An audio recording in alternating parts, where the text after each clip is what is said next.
All right, good evening, fellow Reds, fellow Kabayans. Welcome to episode 6, and I am back. Thank God. After all the issues, I'm back. I'm back. So thank you for joining us once again. Thank you, Gary, for hosting the past two episodes. Great shows, great shows. Anytime, man. Anytime. And Gab's here already. Yeah. So we have, of course, we Hello, have hello co-host everyone. Gary. We have Carl, Gab, and Alf. Why are you si Antonio? Sobra formal. I'll Next put it. time, half na yan. Hindi, sige. I can do that for you, man. Go pa. Oh. Attorney Alf. Alf lang. Yeah. So thank you guys. Welcome again to another episode of Pinoy Shepherd Enders, which name is might change soon, but we'll stick with it for now. So, yesterday's game was pretty forgiving, both in both in terms of time and the result, no? So so again, second half FC strikes again. I was watching the game first half and predictably parang we conceded again and syempre the first half sobrang medyo bad trip. Pero in a sense parang ako kalmado lang parang hindi kaya yan. As I said on my Twitter last night parang so we're gonna win 3-1, right? So so thankfully we won 3-1. So tama ako sa prediction ko sa app. No? So Gary, what do you think of the game last night? Ano siya? Mainit. Both figuratively and literally dito sa Pilipinas. Yun. But seriously though, I mean, it was... When we went down 1-0, ako kasi, because of work, well, I had to sleep early and I caught the replay at the office. So, iba rin yung feeling pag alam mo na yung resulta eh. Pero the game I wasn't worried. I think we're already at that point as supporters na parang hindi ko naman sinasabing overconfident tayo, pero it's getting to that point where parang may sense of consistency na nangyayari. Of course, I would have preferred na lamang na agad tayo, pero the way things are going right now, it's our 10th win coming from behind. So 31 points from losing positions. So na lang, and on top of that we got to extend our away streak. So all in all it's been very positive. It's been very great. Consistency, no? Parang hindi mo alam kung okay ba siya o hindi. No? Yung consistency na sabi natin. Ikaw, Carl, what do you think of that game last night? I think it showed na may kulang pa talaga sa atin. Kasi yung mistake lang ni McFred, then ni Lindelof dun sa goal, kaya siyang i-avoid. So, hopefully, it shows na kailangan talaga natin ng CDM para maprotektahan yung defenders natin. Kasi parang kahapon na pressure din sila McFred na mistouch nila napunta sa Villa yung bola. Tapos it's a great goal by Bertrand Traore, pero may mistake din si Lindelof. Pinasa niya, dapat clear na kung saan man lumabas yun. Pero it shows na ang ganda talaga ng attacking natin with inform na Pogba, Cavani. So, may kulang na lang talaga. It's CDM hole. CDM na lang talaga kulang sa atin. Oh, in fairness to Bertrand Traore, that was a great strike. I mean, ang layo nun, di ba? Top corner, far side. Yeah. Sobrang, di ba? That the room for error is like the window for error. Thank you, Gary. Yeah. Parang sobrang dapat sakto lang yung strike mo para ano. But Gabby, coming into this, first half we concede again, and then second half we just think to turn it on. So what do you think is going on to that locker room, and then what do you think is all is saying, and then why we suddenly just turn up in the second half? I feel at this time, para kang professor, that because things are consistent, you just get someone from the class and say, "Oh, what do you think?" hey, who's the possible guy who spoke this time? You tell them, right? When like the Warriors in NBA were winning so well, they were getting players to coach the team. So I was like, "Oh, what do you think?" Right? It's the same story all over again, right? I feel that right now they have this wager na, okay, who's gonna concede the first goal and who's gonna score 3 goals after that, right? But in serious, yeah, but in seriousness, in all seriousness, parang feel ko as a fan, right? I mean, it's like being an underdog. I guess always just spurs you. So, and we're consistently already knowing that we always go through the harder route. But I guess for Ollie, it's like, guys, it's getting tired that we always have to say the same thing all over again, right? So, um, I don't know. If I were Oli, I would just do the silent treatment, and like the first one who feels what we should have done or what should we do, right? Let me know. Because that's like parang hands up na hands up na this time, Yeah, hands up na this time. that's right. Ikaw, Alf, if you're Ole coming into that locker room, if you divide 31, like, siguro more than 10 games that you've come from behind, and this is like nth time that has happened, no, what would you have said anything? Would you have done anything, or what? What would you have done? You know what? Thinking about it, like what Gary said, with 10 games na 10 wins coming from behind, you don't and it's probably not for lack of of training or effort from Oli's side, but you don't understand the psychology of the players coming into the game. Kasi, like, we talk a lot of players when they go down 1-0. There's that extra push, eh? Parang there's nothing to lose. There's that extra drive to score, get to equal the score and get the next one. So sometimes it's easier to come from that, but you just don't understand why Manu seems to keep starting na medyo mas, I'm guessing mas lax and mas lazy. I don't understand their psychology. Are they too relaxed? Or do they need some other team to score before they get that drive? I don't understand this. So if I were Oli, it would be like, guys, we know we can win. You've shown it nine previous games. We know we can score. This is not something that's new. Let's go and let's do something. Let's do better in the second half.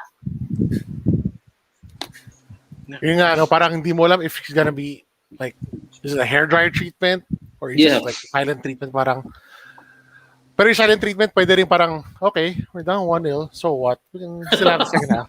But you're right, Alf. Parang what's going on in their heads during the first half? Parang why can't we score first? Basically, Yeah. Just maybe. if I may add something, Sige, Yari. quick lang. Probably, I think I'm the oldest person on this panel.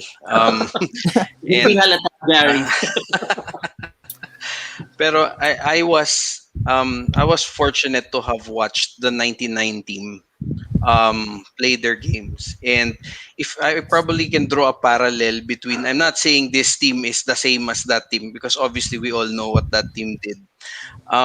If I could draw some parallels, parang ganun din yung trend na nangyayari na nakikita kong parallel with the 99 team and this team, na makakascore yung kalaban and then all of a sudden, Sir Alex takes a look at his watch and that's it. Wala na. Yari na kayo. We've seen the highlights so many times. One of my favorite highlights is, of course, that FA Cup semi-final against Arsenal. Yeah. It's only Arsenal. So, Actually, they were pretty good back then, man. They were pretty good. In fairness to them, ha. Kasi during that time, pre-Rooney, pre-Ronaldo era, they were like that. Exactly like that. Parang they mess up and then they just come back. Pero nung, di ba, Rooney, Ronaldo, siguro. Tevez. Basta, that era, they were just dominated teams. Siguro ang dami natin nasanay sa era na yun, eh. And then now, parang, ba't ganon, di ba? So, parang, it's good that we build up that mentality na, okay, we're the 1-0, so what? Di ba? At least it helps their mentality in the long run. And I guess it helps prepare them for semifinals, finals, whatever. But, as a fan, parang, so frustrating, man. It's like, but at least it's medyo calming nila, parang, okay, ano yung 1 goal. Okay, you're gonna win now. Okay, man. So yeah, buti lang second half FFC strikes again. I want to talk about what your favorite favorite moments in the game. Ako, my favorite moment is Ooh. it was not a goal. It wasn't a goal. My favorite moment was after we conceded. Rashford was from on the right. He switched to the left, and then right after kickoff, there was Pogba, Shaw, Rashford down at left wing, and then you have Greenwood and Bruno on that center area. So parang nakita mo, galit na sila. Alam mo yun? Parang, okay, buti nilang nagalit na sila after conceding that goal. But that was one of my favorite moments. I mean, the goals are given, di ba? But for me, the response to that 1-0 goal with that triumvirate of Pogba, Shaw, and Rashford with Bruno in the middle, man, that's scary. If we get a whole season of that, na parang, wow. So I want to go reverse naman. So Alf, what was your favorite moment last night? I have to be honest. Of course, I love the goals. I love the game. Our response in the second half. Pero probably for this game, what I enjoyed most was makulit eh. Makulit yung fellow United fans in the chat group. Jeff and Gabby, Kevin Ram. I actually missed the 2 goals just because Primico was a bit behind, mga a minute or 2. So they would be talking about the Spoil. goals already. Hinihintay ko pa. And when they were describing something, dun pala makaka-score. So nami-miss ko yung actual goal at kailangan ko panoorin yung highlights. So I think it was the banter with the fellow United fans. Eh. Ano yan, tawag dyan, third world problems. Third world problems, pare. Okay, Gab, what's your favorite moment from last night's game? Actually, well, of course, I think the question you're having is what are the favorite non-goal moments? Because of course, same with Attorney Alf. No? I think for me, to be honest, my favorite part talaga is I don't know how many times you could count. Maybe by you cannot count by the number of your fingers. Bruno keeps complaining to the referee. I think it always is. It always is my favorite kasi parang passionate, and there were just lang talaga like, my God, guys, anipes, right? Filipino term, anipes. That's a soft call, right? And I really just like, parang, I mean, Harry Maguire might not be the most expressive kind of captain, no? But at least you see the different leaders we have, especially Bruno. So I was quite disappointed when Maguire came out. The first thing I did was look, where is that captain armband? Right? Sino Because it should ba? be I on didn't catch Bruno's. Pogba. It went to Pogba. Okay. Yeah. So, parang for me talaga, parang, and every time, like, Bruno has become a meme, right? With his front teeth and everything. Pero alam mo like, anytime he gets touched, or anytime he feels he has fouled, right? Very softly, like, you can like, yeah, Bruno's gonna complain. That's my favorite moments of the game lang talaga. Actually, my favorite complaint of this was when Konsa went down and then biglang, ba't legal yung play? And then, free kick pa nila. Parang, ano yun? That was my most favorite complaint. Parang, nagmura pa si Bruno. What? Diba? Gumano pa siya. Nabasa ko yung, what, Alf, para daw sa'yo to. Hindi raw niya kasalanan. At masaya to yung stream na nakuha niya. Uy, Kevin, magbayad ka nga ng stream mo. Ikaw talaga. Kawawa kami ni Gabi. Alam niyo na lahat ng nangyari kung may hindi pa eh. Hindi, si Gab, maaga rin ha. Maaga rin magaling si Gab. Nung nag-3-1, okay, pwede na matulog. Ikaw, Carl, what was your favorite moment? Ang siguro favorite moment ko, yung slalom ni Pogba. Yung before siya ma-foul ni Douglas Luiz. Parang dati, kay Mo, hindi mo yun makikitang ginagawa niya. Parang iba yung happiness niyang maglaro ngayon. Sana hindi para umalis ng United. Siguro para sa new contract na lang para magstay siya. Pero iba yung desire niya to go forward. Kaya ini-imagine ko, what if sa left side is Shaw, Pogba, tapos Rashford, yung triangle na yon. Talagang mahihirapan yung right side nila. Lalo na kung Liverpool yan. Kawawa si Alexander-Arnold. There was time binabang ko si Alexander-Arnold just because of Rashford. So what more if nandun pa He sila? can't diba? take Marcos one-on-one. Sunog siya kay Never. Marcos 1v1. No. Never. Ikaw, Gary, what was your favorite one? Ako, I had to replay it over and over again. It's the Cavani goal. As in, my God, yung instincts niya, that's a center forward for you. And I was thinking to myself, sino ba sa team natin ang nakakagawa ng ganyan bukod kay Cavani? So, parang that's why resigning him is very important. As in, he was on the shoulder of, I think it was Mati, si Cash yata yun. Cash, And cash. then, oh, and then he just turned him around. Yung the way he plays off the shoulder na pag defender ka, akala mo wala lang, and then he suddenly beats you to the spot. Tapos ka na. It's done. Mason's goal was pretty good also. He rolled Tyrone Mings na parang wala siya doon. Tapos yung Hindi biro yun, near ha? post, that's difficult to do. Pero yung kay Cavani talaga, the instincts, yun yung we need someone na ganon. That's why we need to resign him ASAP. Yun. The Tama, Cavani tama goal lang. for me. Oh. I mean, at the youth level, like under 23s, ang pinakamalapit doon is si Shorty. He does that runs, but he's not in the first team. Ang gusto ko doon sa Cavani goal was the simplicity of the header. You know, parang as I said before, in another stream, Rashford is our best crosser from the right. Then again, we need him on the left. So, parang paano yun, di ba? But you know, the simplicity of Cavani's header, parang talagang lumingon lang siya eh. Dumating yung cross, lumingon siya, boom, ando na. Lower corner. End game, di ba? And as you said, yung kay Mason Greenwood, that goal, parang winala lang na talaga si Mings eh, no? Eh, laking takaw ni Mings, di ba? Like compared to Mason Greenwood, parang Bumalik si Ming sa Bournemouth. and you know he's gonna go near post. Like, I don't know, he likes that near post, and even keepers know the near post is coming. They can't. Wala nagawa si Amy. Wala talaga.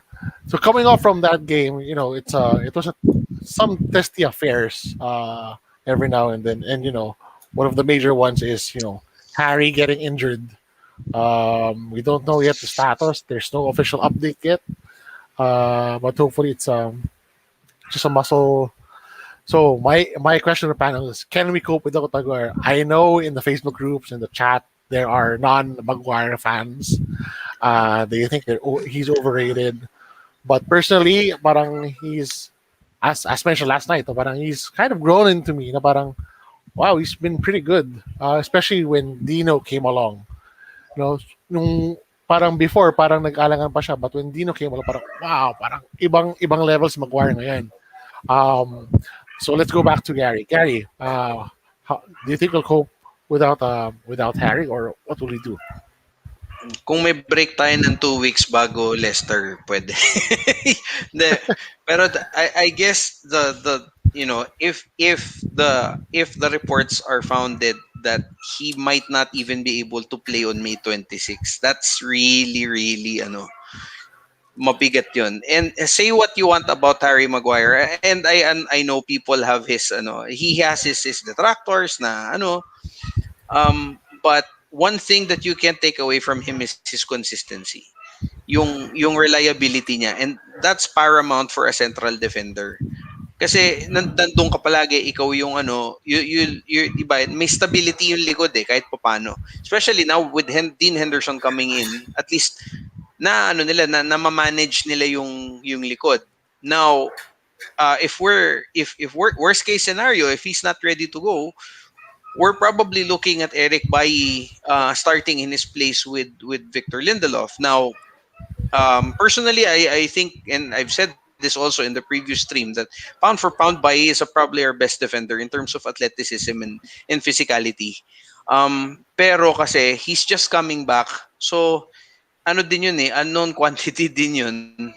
I guess we will, but Oli will have to make adjustments, and malamang tayo doon, madedehado tayo. Medyo feeling ko like Lindelof is the only remaining constant center back, but he needs to be rotated in because of his back, di ba? Carl, do you think we can cope without Maguire? I think, oo, pero hindi lang isang center back ang papalit. Dapat pati yung midfield, it's either McFred. Dapat i-cover nila lalo si Lindelof and si Bailly. it can't be replaced na si Bayi lang na mapapalitan niya yung ginagawa ni Maguire. Dapat magtulong-tulong yung team to compensate for yung mawawala kay Slughead, yung heading niya, yung consistency niya na hopefully ma-provide ng other members of the team. Lalo na pag sa set pieces, yung in both boxes na mapaprovide ni Maguire. So dapat hindi lang si Bayi, dapat si McFred din mag-step up, then Lindelof din. Alam naman natin, magaling naman si Lindelof. Medyo natatabunan lang siya kasi parang paresel ni Maguire. So hopefully yung tatlong yun talaga yung key. Yung tatlo, ay apat pala na yun. Si Bayi, si Maguire, ay si Lindelof, then si McFred. Sila yung maging key sa pag-cover dun sa nawala kay Maguire talaga. Hindi lang mapapalitan ng isang tao yun. I don't think we'll miss him in terms of offensive set pieces kasi parang walang kwenta naman set pieces natin.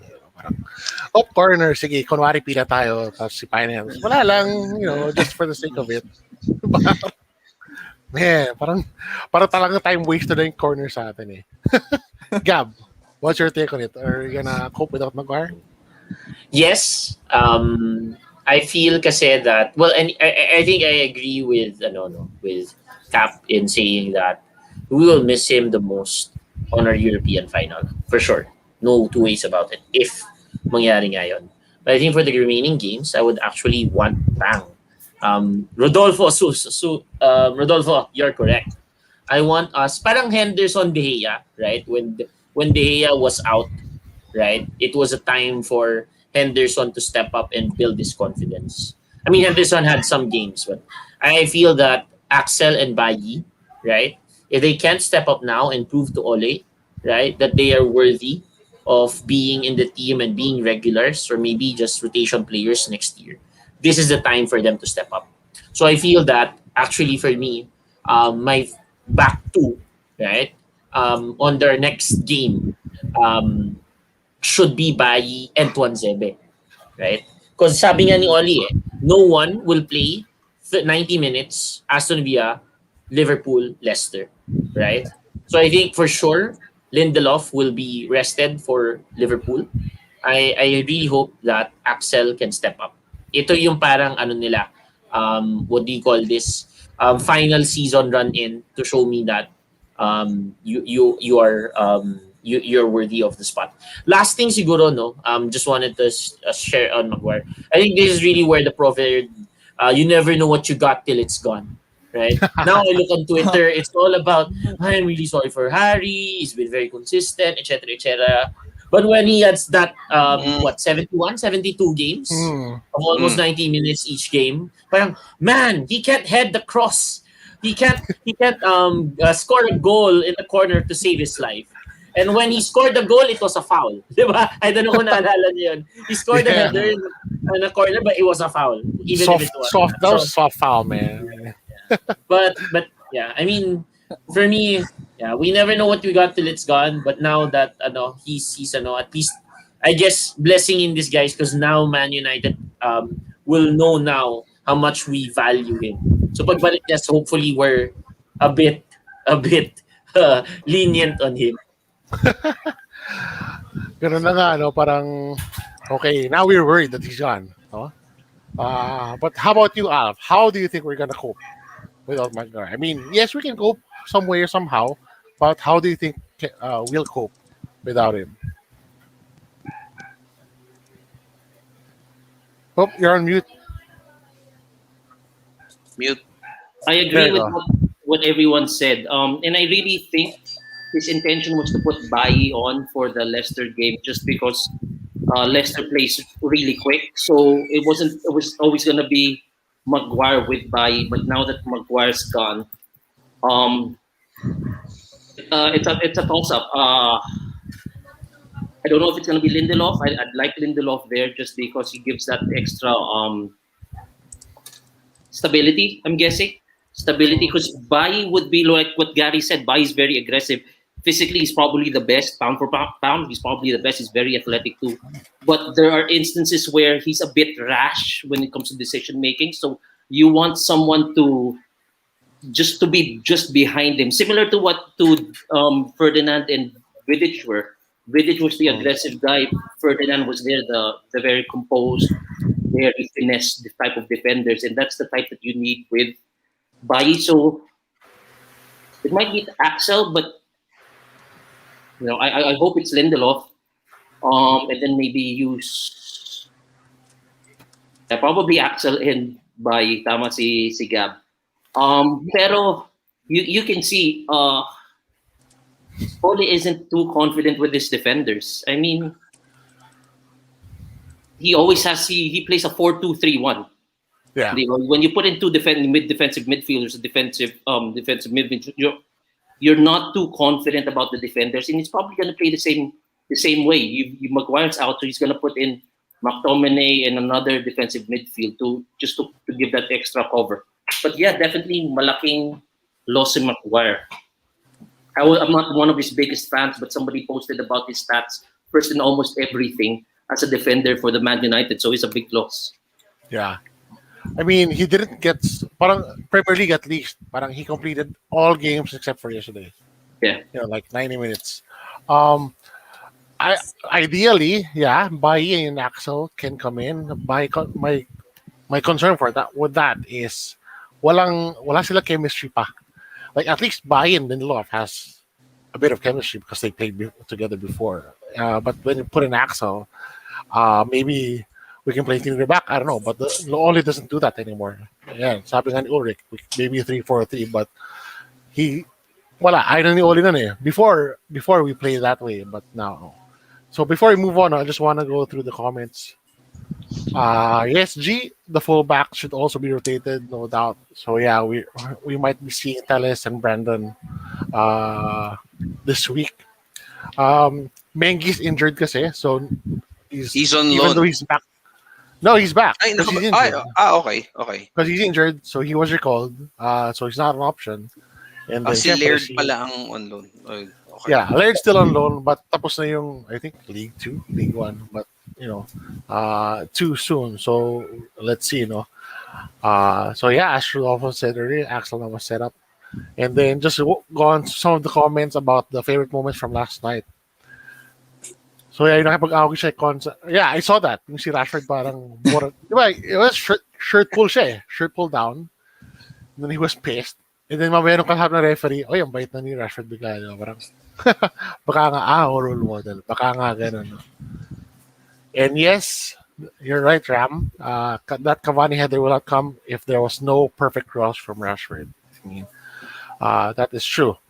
So some other But I have a question about that. Sige, we'll answer that. I'll just finish his comment. So, new Cam daw Cup, sabi ni Kevin. Posturan mo, Kevin. Oh, Ingo, sayang, di ka nag-guess. Para kasama ka ulit, Right. Sige, question. What's your question, Gary? Hindi, it's about that comment lang dun sa kasi it's related to what I was thinking eh. So, and I want to ask this to the guys, and I don't want to put I don't want to put any more pressure on the guy, pero do you think Martial makes that goal? Yung ginawa ni Cavani? I don't think he makes the run. Yeah. I don't think he makes the run. He would make the Greenwood goal, though. That type. He would make that. But the Cavani goal, not a chance. Not even Rashford will make that goal. Straight to you, the Carlo? keeper siguro. Straight to the keeper, yung header. Baka nga. Nako, si Ingo, wala ka dito.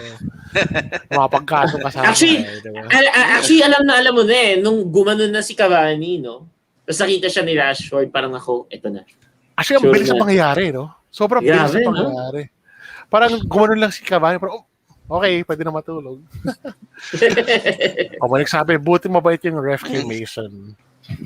I wonder what moment was this. The handball. Sa corner. There was a couple of handballs that were let go, actually. Kahit yung kay Aaron, AWB. There was a handball sliding. He was sliding. And then, syempre, you're sliding. Wala ka na control. So baka nga dahil. Gusto ni Martial, one touch, one pass goal. Actually, may comment ako dyan sa one touch na yan. We are good with one touch passing in the final third. The finishing is the question, eh. Diba? But Uh, when we're in the midfield and our own third, parang walang kaya mag one-touch passing. Parang lahat they have to take a punch. Siguro save for Lindelof, I guess. And Luke Shaw. May Luke Shaw's grabe. Parang siyang Matic level when it comes to ball retention. Like, you can't take it off of him. But I want to touch one more before we go to another topic. We keep playing out of the back. Out of the back four. You know, the short kick from the keeper to the center backs and then to the wide fullbacks. I don't quite understand why we're keeping on it, especially when McFred is our midfield. What's your take on our play out of the back for Alf? Let's start with you, Alf. So, I mean, Jeff, when you say we're playing out from the back as opposed to a long ball, Yeah, that's what you're saying. yeah. It's the way that the game has progressed. I mean, the '90s, the typical keepers in the '90s, even with the Aya, that's always been the criticism. He's an old school keeper. Super. When he gets the ball, he likes to play that long ball. And once you do a long ball, it's a 50-50 possession. As opposed to playing it out from the back, you maintain possession. When you do a long ball, whether it's up in the final third or just the mid, that it becomes 50-50. Diba? Sometimes we play while we're a very counter we counter attack a lot. You still want to maintain the ball. So That's true. it's a necessary, we might not have the players for it. It's a necessary evil, you say? Parang Yeah, it's a necessary evil. We have to progress from that. because when we lose the ball, like there was one time we lost it on the right side, whether it's Mason or Aaron. Voila, you're overwhelmed with numbers agad. Because you lose it. Yeah, I completely understand. We might not have the players, but when we do a long ball, that's 50-50. 50% of the chance sa kabila na agad yan. Di ba? So That's when we true. do a short ball, we might lose it maybe 30% of the time, but you still have that 70% as opposed to 50-50. The 30% has a 80% chance of conceding. But a 50-50 as well. A 50-50 as well. You have to keep possession. Yeah. Gab, are you a fan of that? With the current lineup that we have. I mean, I know the Yeah, games yeah. evolve like that, Mm, but with the mm. current lineup with that, Yeah. how about you, Gab? If De Gea was still starting for us and is our number one keeper, I would have nightmares. I don't know if you remember, I think nung 3-2 na ba or 2-2 yung Roma versus us, he bungled another long ball. He bungled another It wasn't a short pass of sorts, but it was like a parang medium ball to the wing backs. Tapos sobrang hina nakuha ng Roma. But I think Henderson is better, right? Henderson is more suited. I think for me, the three things I always love about Henderson is he's unafraid to get the ball in the air or punch the ball out of the air. Number two, he's sweeper keeper. My goodness. Like, He's not afraid to get please out of the box, watch. diba? Yes, please Oh. watch and learn. And I think the third is yun. His ability to pass from the back. Though I would tell you honestly that seeing Ollie Watkins like rampaging down and chasing him and sobrang lapit na and he passes it. I mean, he has composure for sure, but not for us. No, as fans. Confidence pa. We don't have that. Yeah, Grabe. but yes, confidence. We don't have pa. So hindi pa tayo sanay. But I guess it will be it will take time for us to to be sanay. But I think with Hendo for sure kaya. Actually, in fairness to Hendo, like he can even give it to the fullbacks. He doesn't need to pass it short to either Harry or Lindelof. He can hit that medium range ball to fullbacks, which is De Gea cannot do. Like I remember that Everton game when he just tried to clear it and then Calvert-Lewin just scores out of it. It's parang, what the hell? Carl, what's your take on that? I think necessary evil siya kung tinatry natin talaga na mag-transition from counter-attacking to possession-based style talaga. Ang magiging key doon si Donny talaga eh. Si Donny magiging key doon. So sana next season mag-workout na siya kasi siya yung magiging key doon eh. Siya yung mag-ball retention doon. Tapos sila Bruno yung mag-risk sa for further forward. Pero sana may variety naman.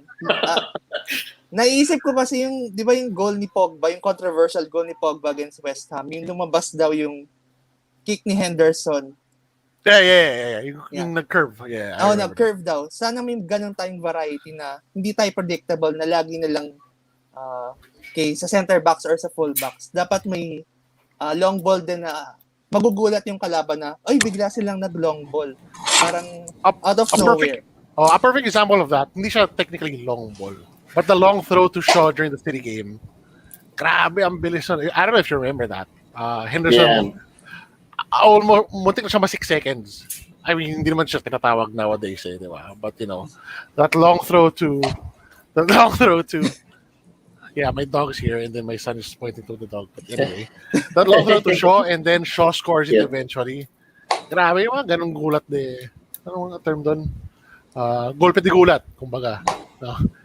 How about you, Gary? How do you think we'll cope with this short? It's a necessary evil. So, what do you think can we do better if we keep on playing out of the back? Well, for starters, we need players with composure. Being able to play out of the back is a necessity. It's a necessity, just like what the other three gentlemen mentioned. You needed to break the press. At the same time, in place of the back four, they have composure. Like even Aaron has composure. It's the middle two that in the midfield. That's the problem, man. So I love Fred's effort. Na lang sabihin ko. Yun. Si Scott, napansin ko, atat siya mag-rush forward eh. When they're in the double pivot, he likes to run forward kasi nga parang striker siya before. I don't know. Which is why we need that CDM. Talaga, we really need that CDM, and binutas tayo na Leicester dun during the FA Cup game, and it's just anyway. It's necessary, and ako, I think I've been watching. This is how far back I go. I actually was able to watch Graham Souness play. Ganun na ako in the 80s. And what they used to do in the 80s was, from midfield, ilolong ball nila sa keeper nila pabalik. Yeah, walang back pass rule eh. Diba? Ginagawa nila yon. Ganon na katagal. So, I mean, now the way the game is played, siguro ako, I prefer to think of it as a stepping stone for the development of the team and Oli in general na papunta tayo doon sa possession-based game eh. Kumbaga, we're seeing the evolution unfold eh. Kasi we can't just... No? We can't keep relying on the counter-attacking style because we're gonna get found out. Teams are gonna find a way to shut us down. And parang the only way to do it is to put it on the floor. And of course, nobody's gonna mistake McFred for the second coming of Busquets, Iniesta, and Xavi. Pero... Sorry ito real talk lang to. Pero we badly need a 6 na that will complement the center backs and the wide defenders and the goalkeeper para makapag-pivot sila ng maayos. I just hope it's this is only a stepping stone na probably by next season we wouldn't be talking about this anymore kasi sobrang smooth na nung palit natin. Yun lang. Yeah. Cap, I have a question for everyone. Don't you think Donny can fill that role sometimes? Yes, it's the defensive side. Bruno and a Pogba. It's the defensive side that we don't know. It's an unknown quantity. Like for me. I don't have a problem with Donny as a passer, as a midfielder, as a provider. The ball, actually. Yes. Ang medyo ko lang kay Donny is minsan pag nasa likod siya, he kinda gets lost. Pero yung mga half spaces, yes, he operates within those half spaces. I remember there was a time when he was being compared to one of his former batchmates in Ajax, si Frankie De Jong. But their main difference is si Frankie De Jong, he can operate out of the back. So makikita niyo kung titignan niyo yung Barcelona, sobrang siya ngayon, sobrang sanay na sanay siya. Si Donny, ang movement niya is 8 pataas. That's where he really excels. And if he's able to develop that part of his game na he can operate from the deep role, Hindi natin kailangan kumuha ng ano. He'll be that facilitator. I hope he does. He's still young. So, I'm very high on him developing that for us. Wanna go through the comments lang. So, yeah, ako rin, Jeff. Thiago would have been perfect. Then again, he chose wrong. From Ram, opposing players hard to break if they're playing from the back. So it lures. I mean, I get that. I get that flow of play, no. Na parang when they press too much, you get open up in the middle. That's all. And that curve pass from Hendo to Pogba was out. And again, Rodoni's not a CDM. He still lost at the back. Even Tuanzebe, even Axel's lost at the back. There was one game Oli tried him out there. He was lost, but he didn't do bad. Pero he was kind of lost when he had the ball. In fairness to McFred, they were passing between the lines yesterday. No, they tried and they were a bit successful. Like nagulat ako si Rashford, he's turning na. Dati he didn't turn, so now he's turning. So, but again, ball retention is really our issue. No? All right, so that's enough for the Villa game. Let's go to the Leicester. So how will Ole rotate? This is parang you see these kind of game weeks sa FIFA. Yung pa nag-air na near the end of the season, tapos nagdidikit-dikit na yung mga laban mo. Premier League, Champions League, FA Cup, League Cup. Yung nagdidikit sa 3 in a week. Doon mo lang makita. But real life, parang gusto lang patayin yung players. No? Parang gano'n eh. So, Alf, who do you think will come in? No need for a starting 11, but who do you think will come in and step up to rotate? Kasi Leicester's bottling up again. You know what? The last time we did this, I said na magro-rotate si Ole. How many days before the next game from the Aston Villa? Wednesday. This Wednesday. 1 a.m. Wednesday 1 a.m. 1 a.m. Or 1 a.m. Manila time, yeah. Oh, so choose. Okay. Yeah, like it's Sunday to Tuesday, man. Okay. Yeah, he's gonna rotate. Definitely. But the way I who saw do you it, think will come in? Definitely, you have Bayi. Definitely, he's coming in. Wala na si Maguire, unless that changes. You know what? He would have 2 stable backs just because wala rin si Maguire. So McTominay or Fred one of those guys would still be in, I think. Just either one eh. Hindi nawawala eh. So it's McTominay, Matic or Matic, Fred. But the problem with Matic is he's too slow for the Leicester team. Greenwood, Fernandes. You know what? He's gonna go with the strongest. I don't even want to predict this. Masyadong tedious to predict a starting 11. Yeah, Pero, just who's your main surprises siguro when it comes to rotation? I don't think it's gonna be for a rotation. Yeah. Who's the biggest surprise for you? Who's gonna Prof, come pwede bang balikan ako? Pwede naman. Welcome Sige. back. Pass muna. Pass muna. Ikaw, Gab, tingin mo. Sino tingin mo most unlikely starter against Leicester? For me, the most unlikely starter will be Juan Mata. In replacement of Bruno Fernandes at the 10. He will play AWB on the right back, I know. Pero I don't think he has trust with Williams for him to play on Leicester, right? I think is there left winger Harvey Barnes back na ba, or he's still injured? I'm not sure. Let me check. But if Harvey Barnes is back, then ABB for sure. I think Teles He's out for the rest of the season. Oh, damn. All right. So baka possible kasi. But for me, the new faces will be Teles, Axel, Bayi, Matic, Mata, and Donny. So 1, 2, 3, 4, 6 changes. Good shot. All right, how about you, Carl? Siguro I think Bayi will start, then with Teles sila yung sa left side, then retain si Lindelof sa AWB. And I think Matic will start since hindi kakayanin nila McFred hanggang Liverpool sunod-sunod, baka ma-injure din sila. Then I think Eddie will start. Eddie will definitely start. Then I think I'll risk Dan James. Magagamit natin si Dan James ngayon sa kasi kailangan din alagaan si Rashford since he's carrying injuries. Rashford should be rested. Tapos I think Donny has a chance to start here. Dalo na ni 90 minutes siya against Roma. Maybe 90 minutes today against Leicester. Para ma-build up din kasi ang dikit-dikit ng games eh. You don't know who might get injured. So might as well get him fit if anything happens na knock on wood wala naman sana. How's Dan James anyway? Kasi got injured. Is he still injured? Kasi he's currently serving a concussion protocol because he got knocked out of their international game against Croatia. As in, para siyang sinapak ni Canelo. Tulog talaga. So, kasi nakahiga siya sa gitna nung pitch, walang malay.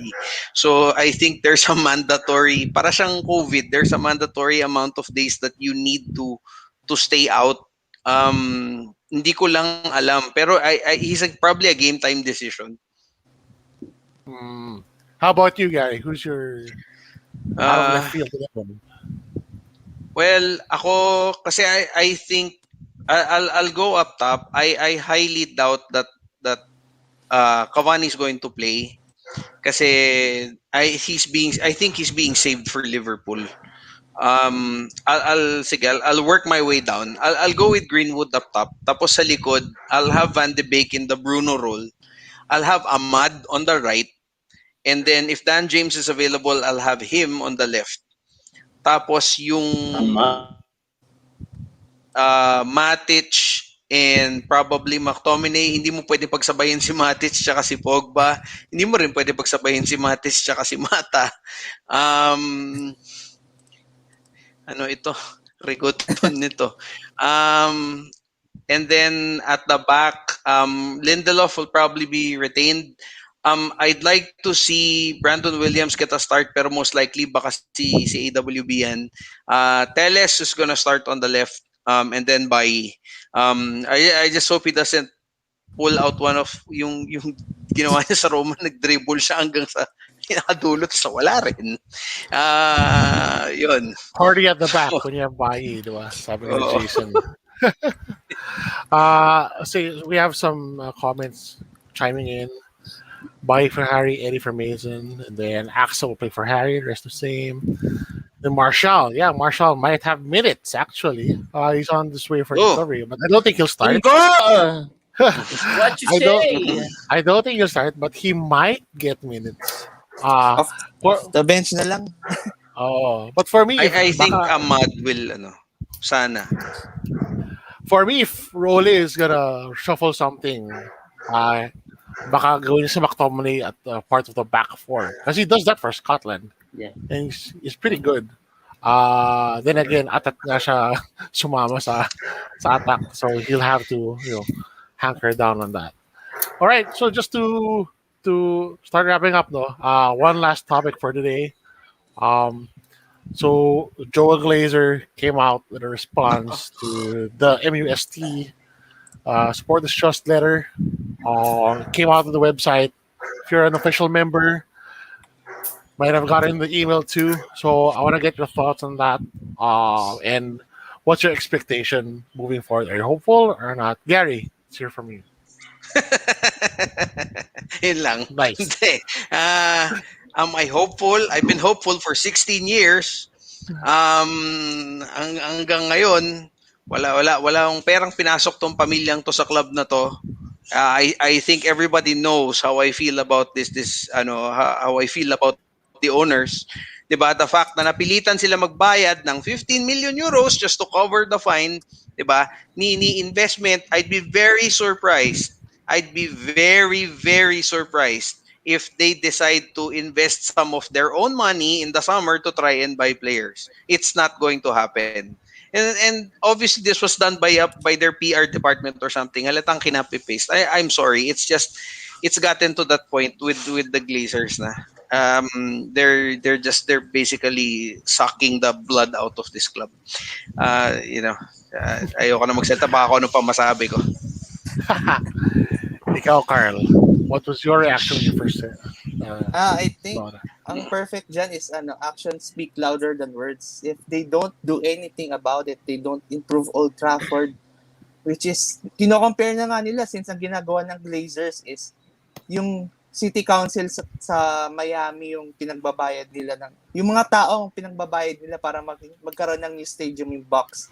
So I don't think they'll do anything. This is just pampering to the fans, yung mga gullible enough to believe that anything would change, but I don't think anything will change. I just hope that mag-ibenta na nila because this is just the beginning. Paulit-ulit lang yan. Pag nag-protest tayo, they'll letter na naman, template letter.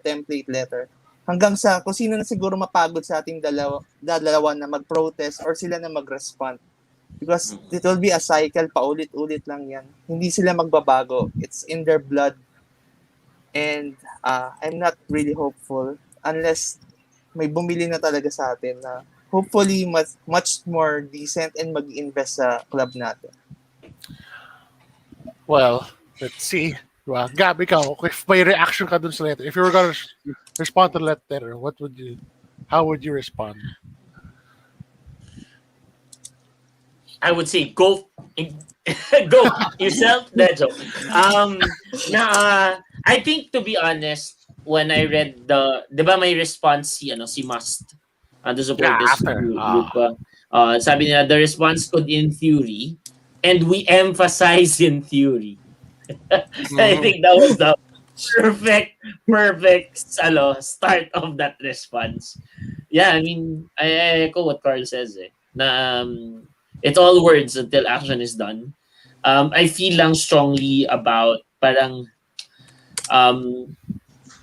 wait, sorry. I have a quick question lang, no? Si Avram Grant ba yung hinabol nung Avram British?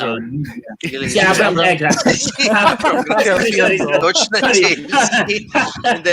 Old school Chelsea. Avram Glazer. Okay. Si Pero Glazer, parang Avram lang Glazer. talaga, like, seriously, like, Yung kamukha ni Hulk Hogan, si Avram Glazer. yeah. Ganun lang. Like, man, these guys have no heart, right? So parang sure we have made it felt the fact that they needed to release that statement to Must, no? And I feel nga na an Athletic said it, parang they sent it out an hour before the deadline apparently last Friday. So they're taking this seriously, hopefully, no, yung mga threats. And I feel that please lang finally sana naramdaman nila what the supporters of football club or Manchester United in particular can do to them. They should go themselves. Okay, we go to the lawyer. Alf, what kind of statement will you put out? Everyone said it already. Diba? Everyone said it. They had to come up with a response. They had to apologize. Whether or not there's a follow through on that, we don't know. We can only be hopeful. But at most they'll probably put up a third party that will speak to the United Supporters Trust. Pero based on their past actions, it's always been about getting money taken out of United and never investing in United. The debt was given to United kahit they loaned 500 million and it's still up. It's now at what, 700 billion yung existing debt natin. They're there to make money. So we can only be hopeful that they'll stay true to this word, but based on past experience, wala to. Tama si Gab. You want to add to You that wanna say go fuck yourself. Yeah. If you were MUST, would you have added to the response, or pretty much they covered everything? The supporters group.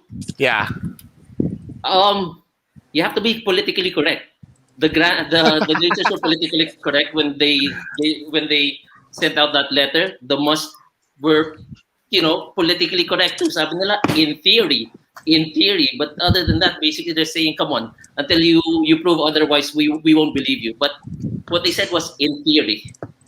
Yeah, kung may local response tayo, dapat sina Alf and Charles yung yung gagawa para cover your bases. Okay. Okay, so sabi nga ni G, keep an eye on the news on the second round of protests. I mean, I was hoping that they'd cancel the Liverpool game again, but they boarded up Munich tunnel. So I'm not sure how that kind of pan out. What, They what's have- the, Harang na nga eh. Sorry? Gary, what's the news on the second round? Meron ba? Has there been word from any groups? Secret. Hindi, Baka pina-follow tayo ng police no, na Manchester. Pero I think based on the other supporter channels din na that they're basically composed of long-time United supporters that have been there for 5-6 generations na. Kanununuan pa nila. And I think there's another round coming. Kaya nga yung shinare kong video dun sa na nilagyan na nila ng harang yung Old Trafford. Sunod kanyon na ilalagay nila dyan. Grabe. But honestly, Posts na. I feel bad. Oo. I feel bad for the players. I mean, do the boycott ng merchandise and everything, but when you do a protest and if the FA decides to deduct points from United, Yung masakit. it's disrupting the effort of the players. Like, hit them commercially, hit them financially, Yeah. but don't disrespect the players. Hitting commercially, no problem. Sige, bahala sa atin. Yeah, wow. We One can of their still- sponsors has already pulled out, Yeah. the Yeah. practice jerseys, yeah. But yeah, we can still get kits for next season without supporting the club. Thanks to Gab. Kanino natin kukunin pala? Para-paraan lang yan. sa mga Shopee. shopping app yan. Kaya. Okay. Okay. So one last round around the panel. What's your predicted score given the rotation and the four listers in? What's your predicted score? Gary. Ano ba? Well, considering the fact that Leicester want revenge because they laid a big fat egg against Newcastle, I'll probably I'll go with a conservative 1-1 draw. Yun. Carl. I think dahil medyo out of form din ng Leicester, I think we'll win this 2-1. We'll nick this one. Gab. How about you, Gab? I say we win 3-2. Leicester to score the first goal. But Cavani and Greenwood to save the day. Alf, how about you? That's all you know how to play against Leicester. Ano yung score natin last 3 games? We lost the FA Cup and then we Okay. drew our last Premier League game against them, if I'm not mistaken. Parang last minute draw din yan eh. Injury Yeah. time, if I remember correctly. Yung kay Sama- Vardy, yung na-own goal, si Na-own goal. si Axel. Yep. Sabi ako kay Cap, 1-1. 1-1. 1-1. I'll go with the party 4-2 just because you have Vardy and Ahinancho. Like Ahinancho's this form has been terrific the past few games. And I know regardless of the 0-0 draw last time out. Is it an away game? I don't think so. Is it an away game? It is. No, it's in Home no. game. Home game. It's in Old Trafford. So yeah, we have 3-2 prediction from 3-2, Emmanuel. Yeah, I know you're not Noel. Emmanuel. He's like Noel. I check out his Facebook. Facebook. Yeah, I go with 4-2 with a party. We'll be weak. Well, not as strong defensively, but we'll just because they're out of form. We might we might have a chance to outscore them. G says 1-0 with the goal by Cavani or by Donny. Jeff, Oh. so comeback ba yan? Yes, Alf. Come from behind yung 4-2 natin? Oh, like sabi nga We nila, score 1-0 muna. they score. 1-0 and then 2-1 and then maging 2-2 and then Yun na. Ganun na. Jeff says, Tokayo says, Fergie time 2-0, 2-1 win. Man, I hate those games. I mean, nung medyo bata pa tayo, kaya pa eh. Pero ngayon parang, gusto ko penalty win. Bruno. Who's gonna win the penalty for us though? So yeah, si Pogba pa rin. He's not gonna rest, right? Well, thanks guys for joining the panel once again tonight. Thank you to our viewers, our live chatters for hanging out with the crew at Pinoy Chatterliners. We'll have hopefully a good reaction show / preview again on Thursday, same time at 7 p.m. So Ram has uh, several predictions himself. So again, 7 p.m. Thursday. Check out the hopefully good reaction show and the preview of the now going to push through Liverpool game. So yeah, till next time, guys. Let me do this one more time and see you. Night.